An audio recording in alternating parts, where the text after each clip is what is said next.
Vorremmo dare un dispositivo di protezione, una mascherina per ciascun abitante, anche per i ragazzi, i giovani, perché sino ad ora abbiamo sempre privilegiato le persone adulte che possono uscire per fare la spesa, per recarsi in farmacia o in edicola. Il numero di casi positivi e di decessi dall'inizio dell'epidemia a Sovizzo è decisamente superiore alla media. 7 infatti sono le persone scomparse per coronavirus.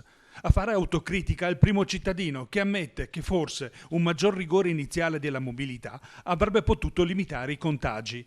Ecco che a sostenerlo nel suo nuovo progetto si sono offerte 2 aziende che hanno riconvertito la produzione. La mia richiesta è quella di dare la possibilità ai nostri cittadini di Sovizzo di disporre di un strumento di protezione lavabile. Un primo quantitativo di quanto? Noi abbiamo ordinato 2000 mascherine che saranno pronte presumibilmente entro la fine della settimana, e poi la protezione civile andrà a distribuirle sul territorio comunale. Noi abbiamo riconvertito l'azienda, noi siamo del gruppo Inglesina, lavoriamo anche nel settore automotive per quello. L'abbiamo riconvertita praticamente un mese fa, quando abbiamo visto che tutti i trasporti internazionali si bloccavano.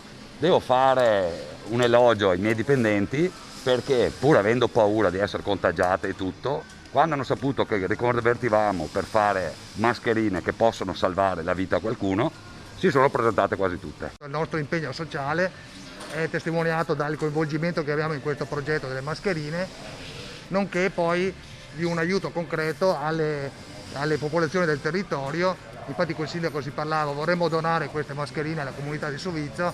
Dobbiamo anche pensare di poterle anche consegnare in tempi rapidi, viste che quelle che abbiamo in dotazione, che abbiamo dato alla popolazione, hanno un tempo limitato, nel senso che di fatto sono un usa e getta.